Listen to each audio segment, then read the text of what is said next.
Donc cette soirée inaugure un cycle de 3 soirées, enfin de 3 moments, on espère, dont le premier donc, est ce soir. Demain, à Apt, au Vélo-Théâtre, où vous pourrez entendre Michel Métaille et Charles Penquin.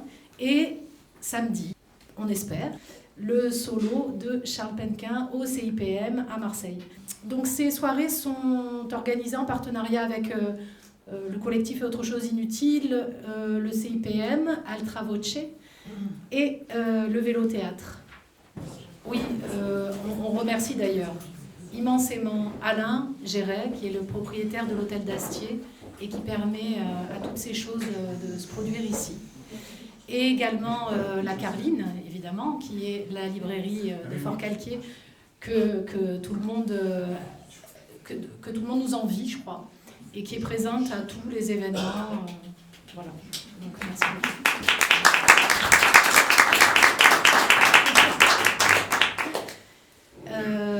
Là, on va faire 4, donc les 4 lectures vont se suivre. Je vais vous présenter rapidement tous les autrices et les auteurs. Et ensuite, on pourra partager un apéritif dans la salle à côté. Là. Alors, dans l'ordre d'apparition. Donc, Virginie Poitrasson est écrivaine, performeuse, traductrice et plasticienne. Tout ça. Et elle explore les frontières entre les langues et les genres. Et ses livres, souvent hétérogènes, portent la trace de cette recherche. Elle traduit de nombreux poètes américains, dont Michael Palmer, Cole Swensen, Charles Bernstein, et elle collabore régulièrement à des séminaires de traduction. Elle écrit aussi des textes sur des peintres, comme Pierre Soulages ou Pierrette Bloch. Elle est invitée dans divers festivals en France ou à l'étranger pour des performances qui allient la lecture à la musique, à la vidéo ou à la danse. Et elle a par ailleurs enseigné le français langue étrangère à des publics très divers à l'étranger. Donc. Ces livres sont publiés, donc, que vous trouverez juste à côté, comme ceux de tous les autres auteurs, sont publiés par les éditions de l'Attente, Propos de édition, les éditions Miénard, et tout récemment aux éditions du Seuil, son dernier titre, Tantôt, tantôt, tantôt, dont je crois elle va lire les extraits ce soir, qui propose une exploration de la peur sous toutes ses formes. Voilà. Didier Bourda est poète, il vit dans le sud-ouest, du côté de Pau. Bon, j'ai appris qu'on appelait donc qu'il était palois, c'est ça. Où il dirige depuis 2003 le festival Poésie dans les chais, qui est dédié à la poésie contemporaine et à la musique improvisée. Il travaille régulièrement avec l'improvisateur accordéoniste Jésus Hared, comme ça qu'on dit, ou les musiciens minimalistes Stéphane Garin et Sylvain Chauveau. Ces livres sont publiés chez différents éditeurs, l'Atelier de l'Agneau, Dernier Télégramme, Nuit Myrtide Lanskin, et ils trouvent souvent leur base dans l'utilisation et le montage de documents, qu'il s'agisse de documents historiques, géologiques, anthropologiques, linguistiques. Et peut-être est-ce une manière pour lui de lutter contre le rétrécissement de l'espace du dire, comme il le dit. Et Galerie Montagnaise, c'est l'avant-dernier titre paru chez Lanskin, en 2018, se nourrit d'une recherche documentaire sur les Inuits, qui est un peuple autochtone du nord-est du Québec, et qui mène en même temps une réflexion sur l'histoire des premières migrations des Européens vers l'Amérique du Nord au XVIIe siècle. D'où émerge une figure, celle du baron Lahontan, une des premières voix dissonantes et critiques de la colonisation. Et je crois qu'il va... Donc, je parle de ce livre parce que c'est en partie celui-ci que tu vas... Voilà. Ensuite, nous écouterons Michel Métaille, poète sonore, qui a longtemps privilégié la publication orale de ses textes lors de performances diverses. Elle a fait plus de 200 lectures publiques en France ou à l'étranger. Et elle a refusé pendant 20 ans de publier ses livres. Elle a ces mots: la projection du mot dans l'espace représente le stade ultime de l'écriture. Et elle définit son travail comme celui d'une présence dans la langue. En 1979, elle fonde avec Bernard Heidsieck l'association Dixit à l'occasion des rencontres internationales de poésie sonore. Et elle sera d'ailleurs lauréate du prix Heidsieck en 2018. Son premier livre, donc elle n'a pas publié pendant 20 ans, mais son premier livre, j'ai trouvé ça amusant, en 98, arrive juste après une résidence qu'elle fait au CIPM, donc à Marseille. Voilà. Elle traduit des poètes allemands et des poètes chinois, et son travail s'intéresse d'ailleurs beaucoup à la Chine ancienne et contemporaine. Et l'extrait qu'elle va lire ce soir vient de son livre « Le paysage après Wang Wei », dont elle lira donc les extraits, et qui relate un voyage effectué en 2011 à travers la Chine sur les traces du poète du 8e siècle, Wang Wei. Voilà. Elle nous en dira peut-être plus ensuite. Et enfin, Charles Penquin. Donc si comme moi, vous tapez Penquin sans le prénom sur votre moteur de recherche, vous tombez sur une entreprise de travaux publics et de démolition. Alors, coïncidence, Charles Penquin, enfant, paraît-il, fut accusé par la coopérative de son village de casser les ampoules des lampadaires. Il s'acharne aussi depuis longtemps dans ses performances et en gesticulant dans la langue, comme il le dit, à bousculer tout ce qui se fige, s'affadit dans le langage médiatique et institutionnel. Démolir, ou plutôt démolir, donc, et l'entreprise de démolition poétique de Charles Penquin est tout entière tournée vers une puissance d'affirmation jouissive de la langue. Donc, je le cite, « Si on ne jouit pas avec le parler, on fait des objets ternes sans vie. La vivance, mot qui m'a été donné par des ados en prison, désigne pour moi maintenant un art qui n'oublie pas la vie, un art pour les dehors, pour sortir la littérature de son roro mortel. » Pardon. Ces livres, presque 40, sont publiés chez Aldan, Dernier Télégramme, les éditions de l'Attente, POL. Il filme souvent ses performances avec son portable qu'il poste ensuite sur son site. Et en 2012, il est le premier récipiendaire du prix du Zorba, qui récompense un livre excessif, hypnotique et excitant, pareil à une nuit sans dormir, pour son recueil Pamphlet contre la mort, paru chez POL en 2012. Et je vous souhaite une très bonne soirée et à tout à l'heure.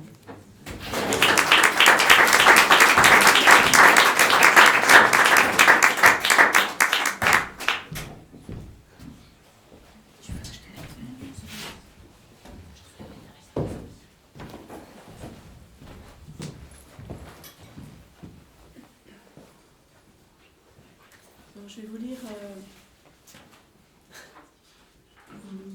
Vous m'entendez ?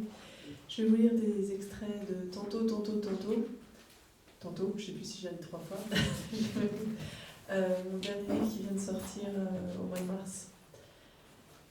Il y a des lieux qui provoquent une cécité paysagère, qui occasionnent toutes sortes de visites exorcismes.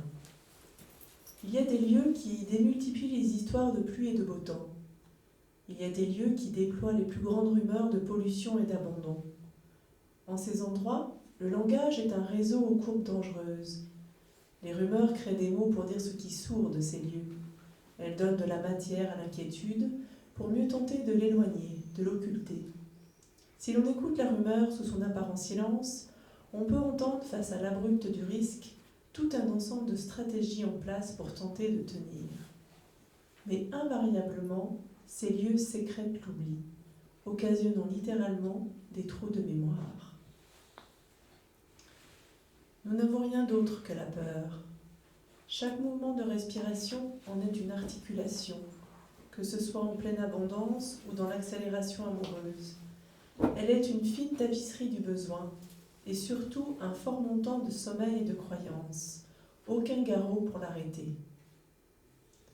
Nous voilà attachés aux rives, scrutant le ciel.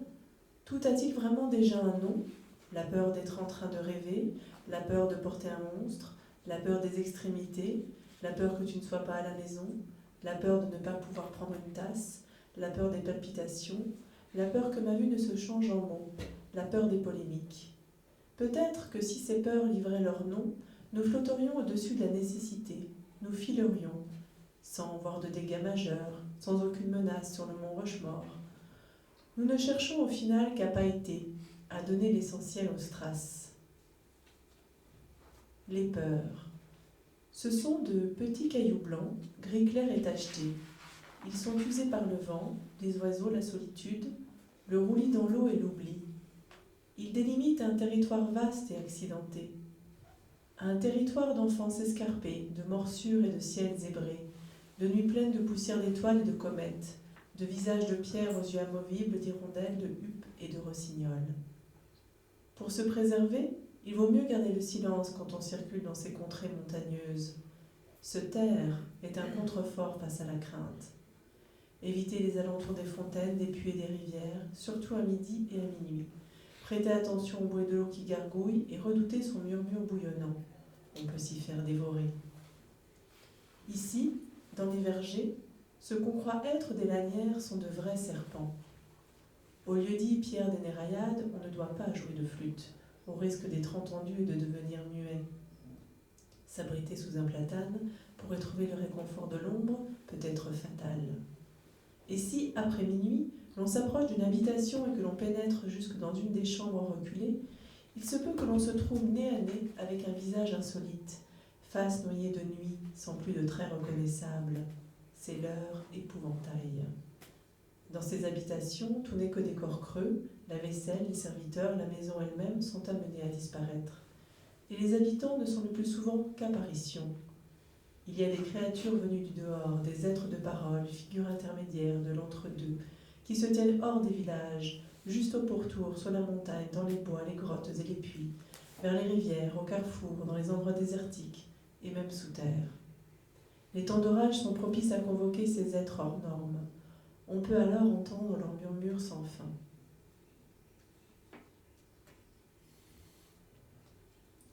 Et puis le silence. Un silence où plus rien n'existe. Un silence de vide. On entend seulement qu'on n'entend rien. De nous à l'autre bout des sommets, de nous jusqu'au fond du ciel. Aucune chose n'existe plus nulle part. Tout se resserre, commencement et fin ne faisant qu'un. Au fond, je regarde bien, rien ne bouge. Je scrute avec attention, tout est immobilité. Des hautes parois du nord à celles du sud, nulle place pour la vie. Au contraire, tout est recouvert par ce qui est son empêchement. Quelque chose est mis partout entre ce qui est vivant et nous. La catastrophe se cache partout. Elle se génère elle-même, vient d'elle-même, se fait elle-même, puis vient à nous. Elle est partout où nous voulons voir. Chaque catastrophe qui s'abat est une matière première. Elle colle toujours à la peau, longtemps, longtemps. C'est un intransformé à transformer. Enfant de la catastrophe, notre ordinaire est chaos. Le calme est une accalmie non ordinaire. Nous ne sommes que bouleversement. Fracas, tremblements, fractures organisent implacablement les êtres et les choses. Et je suis toujours à l'intérieur. Je suis toujours à l'intérieur depuis ce jour-là, depuis que cela est arrivé. Je suis toujours à l'intérieur de la catastrophe, à l'intérieur de ses ébruures, de ses glissements, de ses cascades de bruit, de ses fragments hurlants, de sa poussière qui reste dans la bouche, qui s'infiltre partout, de ses secousses même les plus infimes que je ressens distinctement les unes après les autres. Je suis toujours à l'intérieur, confiné dans son espace, l'inspirant et l'expirant à un rythme haletant. Je suis toujours à l'intérieur depuis ce jour-là, depuis que cela est arrivé, à l'intérieur de cet espace flottant, limbique, indécidable, entouré de cendres grises et blanches, de cendres fines et pailletées, scintillant dans les reflets glacés des immeubles. Je suis toujours à l'intérieur de cet espace mouvant, sans frontières ni repères, dans une zone d'inconfort permanent, de chassés-croisés, de béance intenable où je suis tenue de tenir. Le vide qui aspire vers l'intérieur, le vide constant, sans contour, cette trouée. Tout a l'air recouvert de blanc, d'un blanc gris inerte. Les extérieurs et les intérieurs sont blancs. Je suis blanche même à l'intérieur. Je suis blanche à l'intérieur de sa nature blanche, de sa matière blanche, de ses projectiles blancs, de son air blanc, de son ciel blanc et de sa circularité blanche. Il n'y a pas d'après. L'avant est révolu. Il n'y a qu'elle, la catastrophe, comme point de départ et d'arrivée, comme point tout court. Un point où je me tiens dans une apesanteur, dans un temps continu, non linéaire.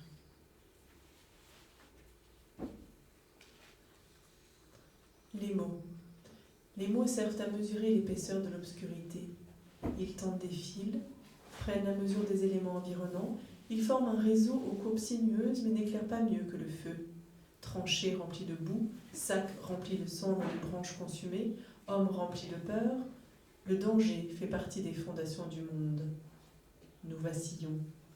Il y a ici-bas de l'inapprivoisé, un espace de pure sauvagerie que même les mots ne captivent ni ne capturent vraiment. La nuit, quand nous regardons un être dans les yeux, nous voyons à contre-jour, de la façon dont nous voyons les morts. C'est là que nos silhouettes se tiennent alors au seuil d'un noir inapprivoisable, irréductible intensité hantée qui nous frôle jusqu'à nous pénétrer. Finalement, nous ne sommes à l'abri nulle part, ni au fond d'une tranchée, ni dans une anse ombragée, ni même en forêt. Le paysage n'est pas devant nous. Nous en sommes la suite continue. Nous sommes la suite mêlée et continue des branches moussues, des bras de lierre, des sabots des cerfs, des surfaces rocheuses, des truffes humides, des milliers de myriapodes. Nous sommes cette suite continue et liée par toutes nos extrémités à l'humidité touffue et respirée, enchaînement d'organismes doubles, proies et prédateurs. D'abord chasseurs-cueilleurs, c'est bien d'exploration en forêt qu'il s'agit, en tout premier lieu. La terreur, notre plus vieil ancêtre, croît en nous, en cultivant son terreau terrorisant sur un tapis de bois mort où poussent lichen, fougères, jacinthes et lactaires. Nichée en nous, elle sillonne avidement les champs d'herbacées, mais dessous ce qui était dessus, dessus ce qui était dessous. Les feuilles mortes se broient, la glaise s'affaisse, le bois vermoulu se fend sous nos pas, et tout n'est plus que grouillement, mastication, morsure, fouissage, rebond, rumination de bêtes. Nichée en nous, elle les traque ces bêtes, capte les gouttes d'alerte, les sueurs glacées d'effroi, écrase l'humus dans l'humidité rouge vive du matin. Dévoration à l'horizon. Elle piste, en chien de sas, les empreintes, enjambe les carcasses dans le sous-bois, bondit jusqu'à la curée, déploie ses trophées de massacre au-dessus des cheminées, grès de sanglier, défense sur tapisserie à motif, enchevêtrement de colliers en cuir, laisse rouge et cravache boueuse qui marquent la peau. Et chaque puits de lumière traversé entre les branches est une plongée dans la matière. Et je suis ce querelleur.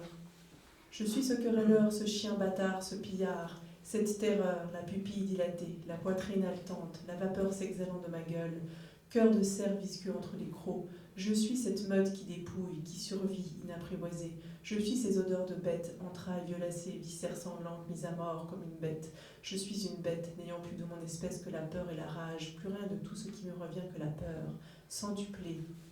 La peur de l'ombre, elle est aveugle, elle est née aveugle, mais elle vient du bruit. Si l'on veut, on peut dire ça, oui, de cette peur du bruit, peur des bruits de bêtes, des bruits du jour et de la nuit, mais surtout d'un seul bruit en continu, jour et nuit.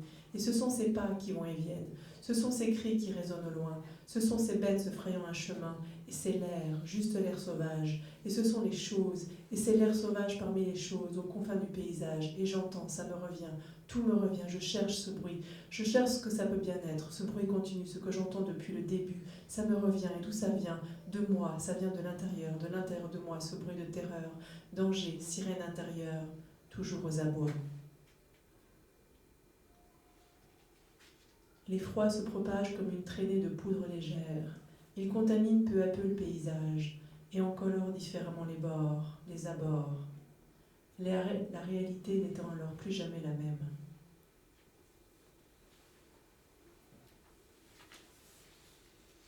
La terreur n'est rien d'autre que ce va-et-vient entre les visages.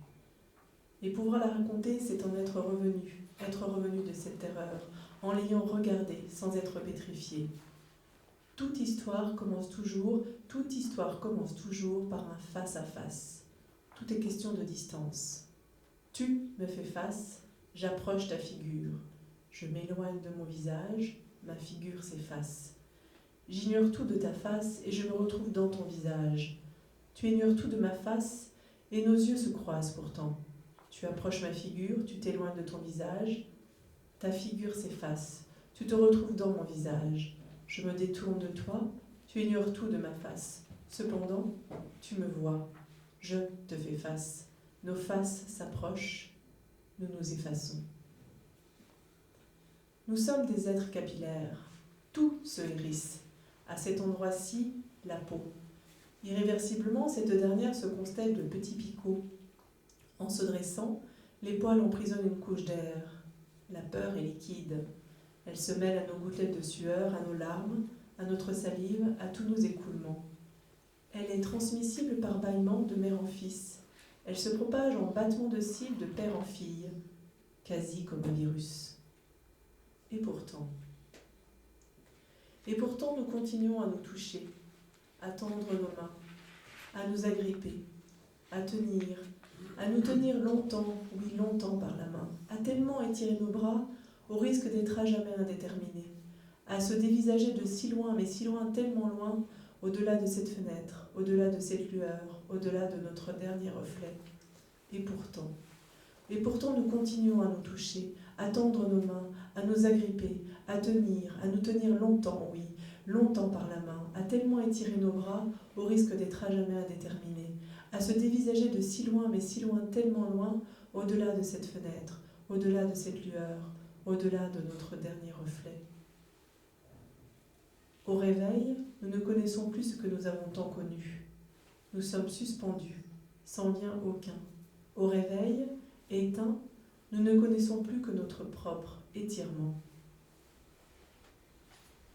Alors, il y a ce commencement vertigineux. Je me tiens au bord, devant, en face d'eux, vis-à-vis d'eux, en regard d'eux, face à, sans intermédiaire, sans nom, directement, sans médiation, opposé à. Je me tiens en présence d'eux, sans accès, dans l'immédiat, ouverte. Je suis pétrifiée, je te discerne, je suis renversée, je te distingue, je suis sidérée, je t'aperçois, je suis assiégée, je te devine, je suis sans voix, je te perçois, je suis habitée, je t'entends, je suis assaillie, je te découvre, je suis submergée, je te note, je suis emportée, je te vois, je suis débordée, je te scrute, je suis interdite, je te considère, je suis soufflée, je te dévisage, je suis foudroyée, je t'explore, je suis dédoublée, je te parcours, je suis fracturée, je t'ébauche, je suis ébahie, je te trace, je me fractionne, je te flaire, je me fragmente, je te réfléchis, je me scinde, je te respire, je ne peux t'assimiler, je t'odore, je m'exerce, je ne peux te nommer, je m'étire, je t'effleure, je me tends, je t'écoute, je me manifeste, je te palpe, je me déploie, je t'évoque, je te formule, je t'articule, je me situe, je t'adresse, tu t'avances, te voilà. Je me dépose.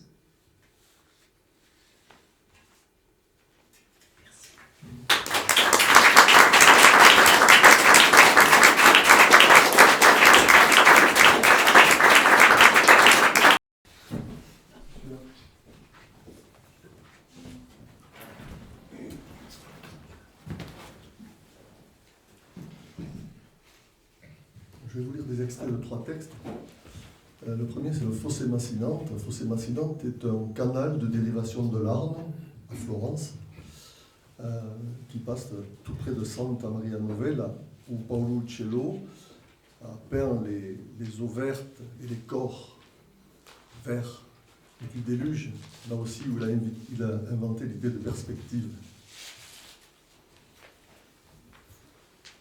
Tout près de l'Arno, le fossé, massinante et torrentiel. Quantité d'eau déversée dans la cuisine, à chaque minute un lave-linge vidangé. Cumuls historiques, partie occidentale de la ville. Annuler tous les projets, reconstitution chimique du substrat, apport de gravier prévu. Ne reste pas là, viens avec nous, allez. Foutaise, je reste là, je m'accroche à mon caillou, regardez-moi. Plus de tachycardie, plus de palpitations sereines. Les bienfaits de l'aubépine, sa résistance aux conditions extrêmes, affaire de température, saute de vent soudaine. Ici, ce maître m'appartient, instabilité mécanique du remblai, érosion externe, érosion interne, risques aggravés par la présence de terriers. Je vous le dis, je reste ici. Notez aussi ses effets contre l'anxiété. Vous avez du bromoacétate d'éthyle en stock, alors envoyez. Je vais replanter des sols et des aulnes en haut des berges. Pendant les vomissements, la seule manière de distinguer les vraies détresses respiratoires sera de surveiller le changement de la couleur des fleurs. En ce qui concerne l'activation des lacrymales, c'est amusant, j'ai retenu le nom des acides gras que l'on retrouve aussi dans les sardines et les maquereaux. En cas d'œdème pulmonaire, vous arrêtez aussi les crustacés. Okay, c'est du mercure, c'est très toxique. Nous allons replacer tout cela dans le contexte. Le débat sur le saumon ne porte pas sur l'essentiel. S'ils veulent un spécialiste, le frère Herboris expliquera pourquoi les oméga 3 sont le top. Depuis 1968, les courbes des changements nutritionnels majeurs et affaissement des défenses immunitaires peuvent être mises en parallèle. Certains algorithmes deviennent même de véritables boîtes noires pour leurs propres concepteurs. Apparaîtront délétères à hauteur du Maggio Musicale Fiorentino une buse d'évacuation et quantité d'eau sale, papier, toilettes, autres immondices déversés dans le canal. Un collecteur trop important, tout est dit sur le sujet, et alors ? La dynamique signe un début de recharge naturelle et des travaux connexes de voirie. Dans le pays lointain, la Seine est une mer endeuillée. Un vaste drap blanc recouvre les armoires, les tables, les chaises, les vaisseliers, ainsi qu'il est d'usage dans les maisons anciennes à la veille de partir pour un très long voyage. Paolo Uccello insiste sur cette idée de la perspective. Ce qu'il voit, dégradation par oxydation des matériaux du fond, négation complète de la structure d'un bateau, zéro concavité de la coque. Peut-être le corps humain est-il le plus adapté à son défi de traversée. Ou alors l'arc de cercle est si grand qu'une droite est la plus juste approximation d'un segment. L'artiste ose le geste parfait, croque le plan de fuite, décide en biomécanicien des segments corporels sur lesquels appuyer. La logique articulaire est primordiale, la sensation, le corps, les mouvements, les joints. Le cloître brûle un lundi, mais Pâques n'est pas un mot prononcé par le président de la République qui parle de 5 années pour reconstruire tous ensemble encore plus beau, mais quoi ? J'entends, c'est une bénédiction. Le cœur a quelquefois besoin de retrouver l'âpreté d'un désert. Ne jamais reconstruire. Imaginez ici les chevrons incendiés en train de servir d'engrais à la poussée de chèvrefeuilles. Je fais comment pour pénétrer dans ton jardin la prochaine fois si je vous vois en train de convulser dans l'herbe ? Mettons un petit escabeau. Ces arches sont trop hautes. À en avoir déjà parlé ensemble, on a laissé courir et voilà. Jamais je n'aurais pensé à avoir à lutter contre ce genre de dégâts collatéraux. Lui, la pulpe de ses doigts, posée sur une pièce calcinée, à son retour dardard à la maison, quasiment pas le mot touché. Tout le vivant de ses moitiés de forme, débris mêlés de souffle, plus thermique, plus moteur vidé de ses liquides, plus vrai cassoto miniature, plus vase éclaté de céramique, plus brûlure à la base du pouce, plus corps gras, plus pansement dessus, plus définition du geste d'assembler un herbier de plantes médicinales, plus très faible densité du ciment, plus cendre, plus façon des lignes du poème, plus radicaux libres, plus chèvrefeuille descendue des flammes d'un transept, plus Santa Maria Novella, plus belle dureté de la silice, plus 7 sur l'échelle de mots, plus absence de clivage, plus couleurs attractives. La buée sur la vitre qui repeint ton visage, un peu de gaz carbonique l'a signé. Tes contours sont ceux de la fenêtre une fois soufflé le reste du décor. Un tas de tes vertèbres fini de t'assembler dans ton costume plié sur une chaise ou dans ta penderie, histoire de te tenir toujours plus droit dans l'intention de ton yoga. À la fin du développement de ton week-end, merci de ranger l'adjectif personnel dans sa housse. Avec un peu de naphtaline pour aider le vocabulaire à colmater les trous de ta définition. Un moment dit le plein, un autre dit le vide. Il te reste à définir le terme d'une avancée entre ces deux catégories. Paolo Uccello veille depuis le début à assembler une sorte d'échafaudage. Tout est question de proportion. Le souffle reste carbone plus hydrogène. La matière d'une pelle demeure l'obstacle du poème. Comment parler de ces damiers qui sonnent la charge dans tes tableaux, Paolo? Immobiles contre les forces de l'action. Le simple fait d'intonation nouvelle. Ces combats-là sont pacifiques. C'est comme ça que j'ai su pour le gaz. Être une espèce de code-barre. Juste souffler sur une vitre. Une buée comptable, arithmétique. La syntaxe va passer dans l'intervalle. Revitaliser le corps des feuilles de pissenlit, minéraux, vitamines, l'équivalent d'une heure ou deux de marche quotidienne. Huile de qualité pour la salade au cas où. Tout ira bien, vous verrez. Je me tiens près du canal. Tu te tiens près du canal. Nous nous tenons près du canal.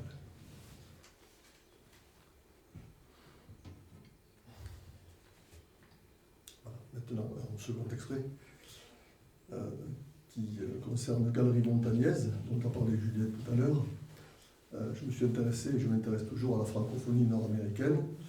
Galerie Montagnaise est la première étape, qui prend en compte les voix parlées le long du Saint-Laurent, et notamment les Inuits, les montagnais, tribu amérindienne francophone de la côte nord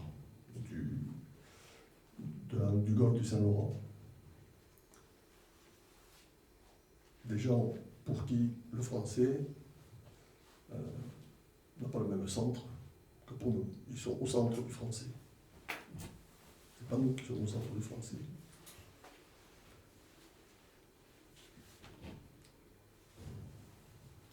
Le milieu de la bête est jonché de branches mortes. Je penche mes branches au plus près. Qui peut avoir franchi? Insistait ma rivière. D'eau tournée, je demande. Ne peut pas être l'eau qui suit tomber, pas même l'eau. Des choses tombent, il ne saurait pleuvoir. Ce peu de sang, quand je marche vers d'autres, bouche, pas le trajet. Je marche tout le temps de la marche, un miroir déborde la part visible. Du ruisseau, chacun promène l'éclatement du verre brille. 2 fois le fleuve, je penche mes branches au plus près. Un, l'animal, de la pierre. Un, l'animal, de la pierre. Je freine la marée des douleurs et des humiliations, le temps qui compte les sutures. Ça palpite à l'intérieur, mâcher, déglutir, un caillou dans la gorge, quelque chose d'avaler, le poing gauche sur le nombril, les territoires, la main droite, l'identité, traversée par un ours mort. Territoire, territoire, cendre grise, appuie très fort. Territoire, territoire, cendre grise, appuie très fort. Territoire, territoire, cendre grise, appuie très fort. 1. Sitôt l'animal dépecé lui a enlevé la peau. 2. Séparer l'animal en 2. 3. Le couper en quartier. 4. Désosser, séparer les muscles de la cuisse. 5. Désosser le train de côte, séparer les muscles. 6. Désosser l'épaule, le cou, séparer les muscles. 7. La tête, la couper en 2. Lui enlever la langue. 9. Retour en 6. L'épaule mise à bouillir immédiatement, jusqu'à détachement des chairs. Lire les marques de l'omoplate en suivant les différents degrés de la chaleur, à la mesure de ses irrégularités. Une longue fêlure en ligne droite, mort et famine. Courte, en zigzag, sans ramification, troubles et misères. Petite fêlure en forme de rameau, avec petites taches de brûlé, abondance. Taches de brûlé regroupées au pied de l'os, le gibier est là, tout près. Tache au bout des branches de la fêlure, le gibier s'est éloigné. L'os, en brûlant, perd vite sa couleur avant même de se fêler, mauvais. Réparer tout cela de l'intérieur. C'est comme ça que je vais faire. Mélanger cendre grise, poudre noire. Mélanger cendre grise, poudre noire. Point minuscule et suffisant. 2 languettes de peau raidie. Couture prolonge le coup de pied. Poser peau sur établi. Tourner peau, recommencer. 2 languettes de peau raidie. Quelques degrés, la peau de l'eau. Coller, coudre. Coller, coudre. Tu dis ceindre. Je dis coudre. Tu dis ceindre. Je dis coudre. Les larges bandes peintes. Les franges. Les pendants de crin. L'usure, la poudre, l'érosion, l'usure, la poudre, l'érosion, elle. Ah non, pas coudre, pas de patois, surtout pas dans la bouche. Jamais, au grand jamais, surtout pas, vous êtes fous. Dans les cas de morsures d'animaux, laissez faire. La langue est un antiseptique naturel. Salive, mordre est naturel. La bouche est un animal. L'animal tout en haut, le milieu de la bête. Le grand trou qui perce de part en part le milieu de la tête. La bouche boire, langue assoiffée, blessée. Plaie, bouche lavée. Jamais toucher parole. Dureté, métal. Irisation, scintillement, opalisation. Couleur, présence du métal dans la bouche. Dans la bouche, langue passe au milieu des cailloux. Cassure, clivage, trace. Blanc, transparence, éclat, luminescence, direction, dureté, métal, résistance de la forme, parole, minéral, effet de choc, lui. Individu tendance à se casser selon les plans, famille de plans, elle, stop, lui. Tête sonore, remontée, ciel tombé du stérilisateur, elle. Nord, blanc. Est, rouge. Sud, jaune. Ouest, noir. Lui. Incorporation parole, coloration métal, elle, individu cristallin de taille mal définie, langue bleue, lui, pur, rien, drette, mienne. Elle, cuivre dans ses mains, agrégat granuleux, filamenteux, rouge passe manganèse dans ses mains, dent jaune uranium, moule, propriété de la silice, langue noire passe cobalt, lui, vent, froid, métal. Je ferai un verre de pur rien. Il ne sera ni de moi, ni d'autres gens.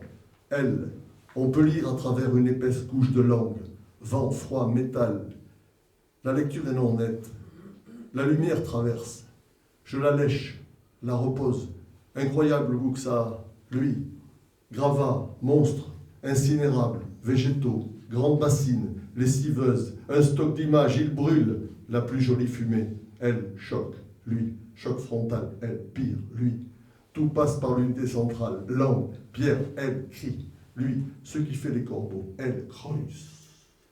Lui, mon visage est corbeau, juste en dessous des pics. Elle, cette fois, le bleu, essuie le ciel sans le blesser. Lui, fouille le grand trou.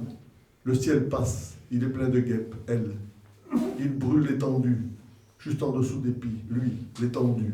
L'avion corbeau. Elle, un avion corbeau serre le ciel. Lui, l'œil dans le viseur, un jardin se souvient.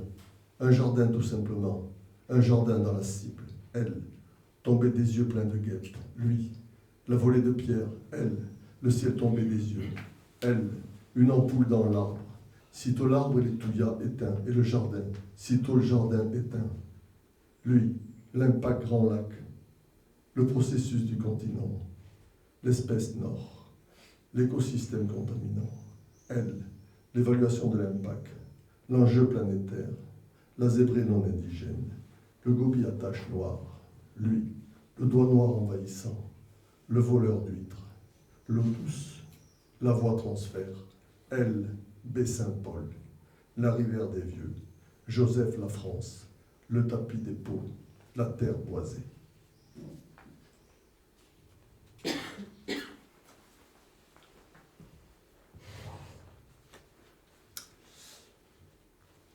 Et pour terminer, un projet en cours autour de l'œuvre de John Cage avec un compositeur minimaliste, Sylvain Chauveau, qui ont travaillé autour de l'idée de silence de Cage, pour qui le silence est une vraie note de notre travail, complètement différent. Le jour où il visite la chambre sourde, les parois absorbent les ondes sonores. Absence totale d'indices ayant subi une réverbération sur des parois. Pas d'écho. 1780. Cônes en fibre de verre de 1 mètre d'épaisseur, double paroi d'acier de 30 cm environ, 6,90. Deux sons, l'un aigu, l'autre grave, puis rien qu'un souffle remuant la nuit, le calme. Le silence est absolu, on entend simplement le système nerveux. bruit de valve cardiaque, artificielle et hallucination. 14,60. Se prendre mutuellement le pouls, avec la pulpe des doigts, mais pas le pouce. Entendre des bruits au rythme exact des pulsations. On peut entendre l'air passer dans les poumons. 14,90. L'endroit le plus silencieux sur Terre, hormis la chambre sourde, le désert probablement. Ce mot figurera parmi les titres de l'album. 12,80. Pou, 0,5. La dernière étape avant le silence est un chant libre. 3,53. La première fois qu'il entend parler de 4,33, il sait déjà ne concéder un son que parfaitement indispensable. Dépasser ce qui est réalisable est aussi son ambition. Le silence, une vraie note. 17,30. Pas de blabla, la parole est inutile. Il met en scène la vie dans ses fondements. C'est ça, ça a toujours été ça. Nuit noire, cendre froide. 11,55. Uniquement une durée comme titre, 3 parties de respectivement 33 secondes, 2 minutes 40 et 1 minute 20. Le pianiste signale le début des parties en fermant le couvercle du clavier et leur fait en l'ouvrant. Taiseux, spectral, expérimental.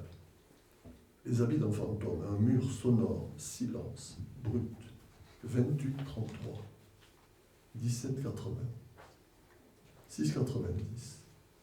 14,60. 0,5. Le temps devient une donnée quantifiable. 6,58. 14,75. C'est 12. On lui demande aussi d'utiliser sa montre. 8,46. 9,16. 14,25. Les différentes activités sportives, etc. 7,45. 13,73. L'histoire du personnage. 3,48. 14,68. 13,08. Une rectitude sans la moindre faille. 2,59, 10,08, 14,85. Prendre les mesures exactes. 15,10, 8,56, 6,42. La vie simple, logique et mesurable. 8,83, 8,45, 9,92, 10,53, 7,56, 9,70. Il devient chronométreur. Merci.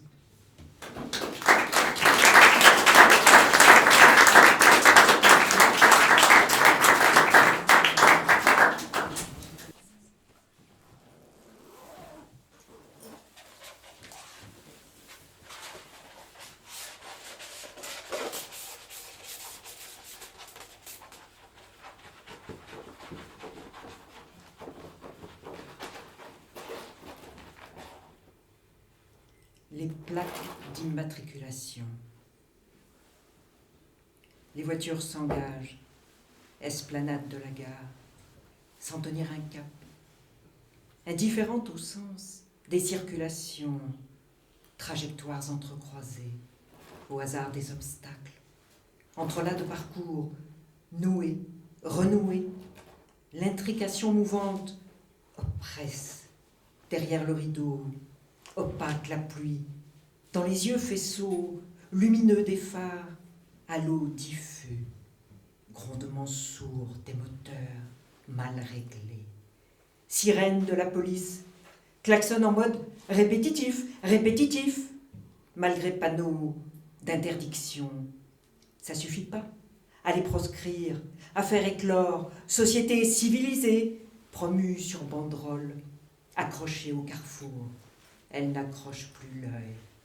Chacun s'affirme prioritaire. Crescendo assourdissant dans l'épreuve de force. Chauffeur de bus, taxi, conducteur de camion. Particulier version 4x4. Mesure étalon de réussite sociale. Plus modeste, plus agile aussi. Propriétaire des 2 roues. Il se faufile. Œuvre dans un registre strident. Variation dans les durées, diversité des timbres. Il n'y a pas d'unisson dans l'orchestration chaotique de la ville. Démuni d'instruments, de signalements sonores, le piéton s'efface devant les autres, indésirable sur la voie publique. Sa vulnérabilité ne le rend pas prioritaire entre les pare-chocs. Elle le condamne. Quitter l'esplanade de la gare, se glisser derrière un couple, paysan. L'homme aveugle pose une main sur l'épaule de la femme, de l'autre tient une perche de bambou, signale sa présence. Eux ne bénéficient d'aucune clémence. Leur allure miséreuse inspire le mépris. Forcer le passage, coup d'œil à droite, à gauche, à droite, on n'en finit pas de tourner la tête. Estimation de trajectoire, vitesse des véhicules. Le piéton ne s'arrête pas, l'automobiliste non plus. On esquive, sirène de la police. Son lancé en torpille, vrille l'espace, amplifie la tension. Forcer l'autre à s'arrêter, fait perdre la face. Pétrifié au milieu du flot, imprévisible, agité, les bras en l'air, profiter, effet de surprise, bondir vers avenue Est du 1er mai. Éclairage public faiblard, n'illumine que le haut des lampadaires, ne dispense pas ses rayons révélateurs jusqu'au trottoir défoncé. Stationnement des camions-bennes proches des chantiers, les dallages cassés se hérissent et défensives, tranchant à hauteur des chevilles, et raflures, et sirènes de police, trop insistantes, l'eau s'accumule, trou boueux, surajoute aux écueils, de plus en plus nombreux, vélos avec remorques plantés au beau milieu du trottoir, matériaux abandonnés, barres de fer, détritus, palissades renversées, les bourrasques de vent retournent, les parapluies, chaussées, parsemées, nids de poules, les voitures soulèvent gerbes d'eau, elles détrempent la ville, comme son plan se disloque, ne survit pas à la traversée, place du 1er mai. Sirène de police, beuglant toujours au loin, les rues égrenées, d'un trottoir à l'autre, lent mouvement giratoire, feu tricolore, sans effet, sur le cours de la ville. Convergence des artères, lueur d'enseigne plus loin, l'hôtel de la Chaîne, rue Pingzhou Nord, carte de membre, réservation internet, ça donne droit à réduction. Chambre avec douche, même effet que la pluie battante, gratifiée en prime d'une odeur œuf pourri, à pleine bouffée dès que l'eau sort d'un robinet.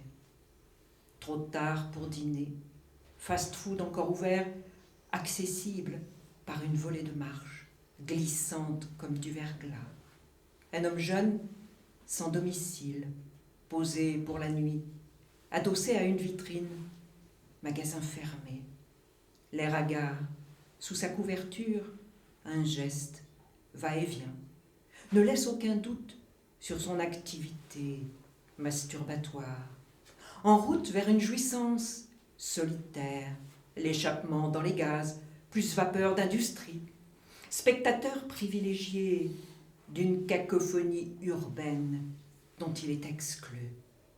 Long travelling de la police, sirène hurlante, éclairage néon, 2 cornets de frites sur plateau plastique orange, tromper la faim. Le temps de repenser à l'histoire. Taiyuan, capitale de province, Shanxi, édifiée sur les ruines de Jinyang, ville où fut fondée, jadis, une nouvelle dynastie, la plus fascinante, dynastie Tang, 618-907. Non choisi hommage au prince qui occupait ces terres 11 siècles avant notre ère. Principauté de Tang, puis le nom s'était coulé dans celui de la rivière Jin. Ricochets nominaux, Jin refait surface aujourd'hui. Résurgence sur plaque d'immatriculation.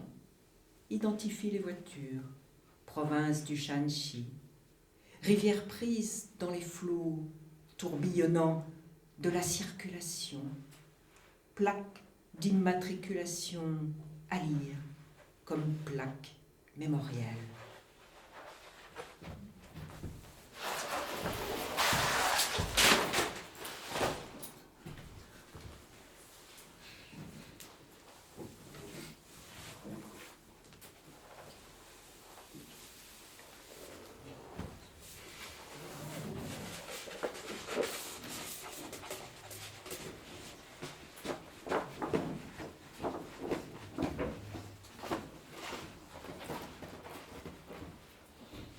avenue de l'Est. Inutile de chercher traces au passé trop lointain. Celles du présent déjà s'effacent à grandes enjambées. Plan de Xi'an 2011, superposé au plan 1987, superposé à celui Chang'an 8e siècle, 3 strates datées comme en géologie. Restent des axes identifiables, des emplacements, la surélévation du niveau après enfouissement de ce qui précédait. Intersection avenue de l'Est, rue de la Libération. Actionnée par une grue, une boule d'acier casse, fracasse, mur des habitations. Mouvement lent, puissant, oscillation pesante du pendule, suspendu à un fil. Et le temps file sur un pan déchiqueté, carrelage blanc d'une cuisine, revêtements effrités. Des murs ne supportent plus la fragilité de leurs briques, s'effondrent sous leur poids. Les bulldozers gravissent, montagnes de décombres, déclenchent des coulées, glissements, nuées de poussière. Ils évacuent matériaux mêlés, déchiquetés, recyclés, remblés. Nouvel ensevelissement dont les futurs archéologues ne sauront rien tirer. Les pâtés de maisons disparaissent, un à un. Le damier subit des distorsions. Les alignements se défont, des rues sont gommées, la boule s'écrase contre un autre mur. Bruit sourd, l'air chargé de particules devient irrespirable, malgré l'arrosage des gravats. Rue de la Libération, rappel d'histoire récente, 1949. L'arrêt du bus conserve dans son nom une part de mémoire plus ancienne. Porte Juixiang, percée dans le rempart, édifiée sous les Ming.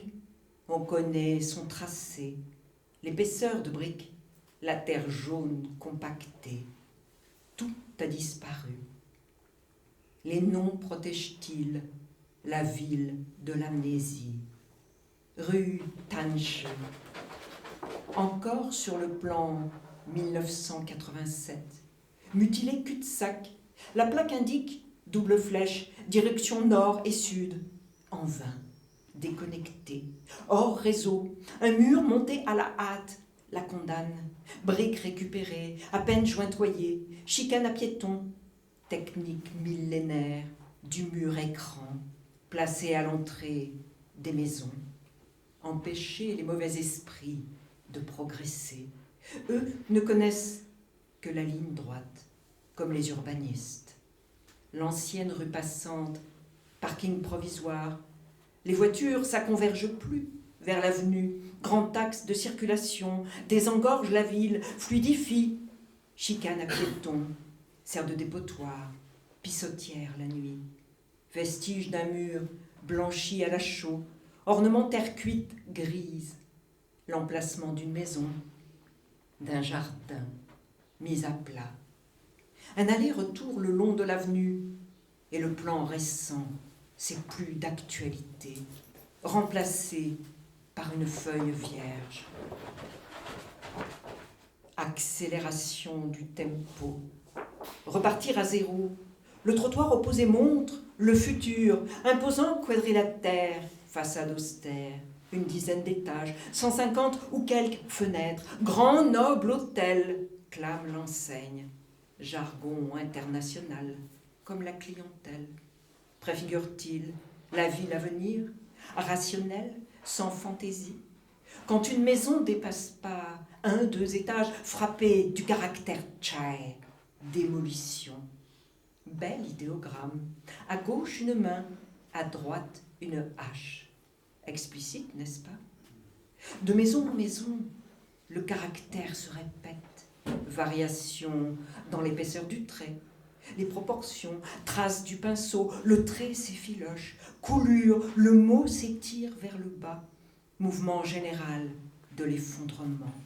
Parfois appliqué pochoir, geste mécanique, caractère reproduit tout au long de l'avenue, comme on voit aux frises de certaines pagodes, 1000 variations, idéogrammes, longévité, démolition, à lire dans l'ondulation d'un rideau de fer, sur une vitrine, collé sur les affiches qui recouvrent un mur, sur palissade en bois, près des boutiques années 60, style moderne démodé, condamnés à fermer. Liquidation du stock, avant liquidation des bâtiments, jeans mal taillés, lacérés, usure artificielle, fer vieux quand on va faire du neuf, moins 30%, les vêtements s'empilent, ça ne s'arrache pas. Sac à main, matière synthétique, profusion de strass, fausses perles et clinquants, plastique doré, contrefaçon, Dossé, Chanel, si facile à imiter, on les voit partout. Marchandises pêle-mêle, dans les bacs, sur le trottoir, couvertes de poussière, prises imbattables. La boule d'acier frappe, coup de gong, accélérer le pas, affronter le flot à contre-courant, ceux qui courent au plus moderne. Dernière chance de voir une strate de la ville près de disparaître, image dérisoire, avant évacuation, camion benne, verre pilé, gravats, diversité des sons. Courir quand la ville quitte le ras du sol. Le temps presse de regarder les filles des campagnes, rêveurs de vie urbaine, vendeuses d'une gaucherie naïve. Les illusions s'effondrent avec leurs boutiques. Côte à côte offraient ces mêmes produits, articles vides et mal faits, à remplacer souvent. Le commerce vivait. La sono bastonne dans le grave, plus fort que la boule d'acier. Bientôt fini les emplettes au grand air, les braseros à roulettes, posés au coin des rues, maïs grillé, patates douces, selon la saison. Un nouvel espace commercial va surgir, normes bêtement internationales. Boutiques de luxe, marchandises mises en scène, plus de place pour les migrants des campagnes, relégués aux marges, accélérer le pas, les pâtés de maison, attaqués un à un, les gravats dessinent un paysage, collines d'après bombardement, assainissement pour les urbanistes, un blanc sur le plan désorienté, rien de repérable. Une nouvelle architecture sortira de l'exuvie. La ville est une entité instable. Le quartier renaîtra. Destruction, construction, dans un rythme effréné, expérimentation, grandeur nature, d'alternance, yin-yang. Pourtant perdure l'axe est-ouest, souvenir des différents marchés à l'époque des Tang. Un quartier commerçant se situait ici. Le plan 2011 est un palimpseste, comme tous ceux dessinés avant lui. Obsolescence programmée des villes. Aucun plan n'est à jour, juste un instantané, instant donné à l'illusion de la représentation.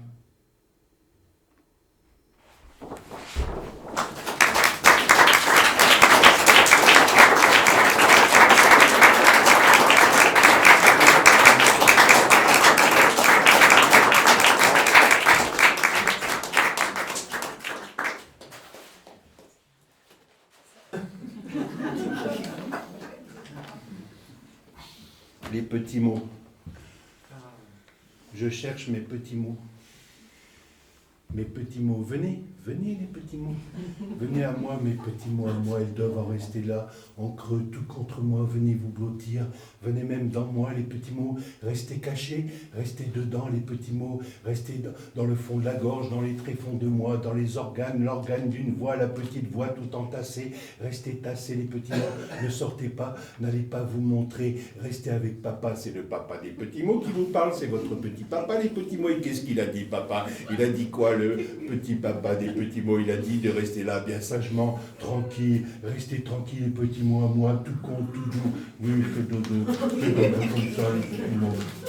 Papa va aller travailler, papa va vous endormir, doudou, dodo les petits mots. Allez, il était une fois un grand méchant mot, il était une fois dans la ville plein de grands méchants mots avec des gens dedans. Il était une fois les petits mots qui s'étaient perdus et les méchants gens, ils voulaient du mal aux petits mots parce que les petits mots savaient pas les petits mots. Ils étaient tout gentils les petits mots car au départ, c'est tous des petits mots tout gentils au tout départ de tout. Et les méchantes gens, avec leurs méchants mots, ils les voient, les méchantes gens, on veut les attraper pour dire des méchantes choses à tous les petits mots, pour les remplir de méchantes choses en dedans, pour que ça grouille de toute la méchanceté dedans, pour leur faire avaler qu'il faut méchamment parler à tous les petits mots. Et les petits mots, ils résistent, c'est dur de dire des saloperies quand on a un petit mot tout gentil, tout doux, câlin, mignon, fais dodo contre papa, les petits mots, quand on va les promener, les doudous, restez cachés, restez bien dans la gorge à papa, oui papa, bien le blanc, bien dans la gorge à papa, fais dodo, contre papa, les petits mots,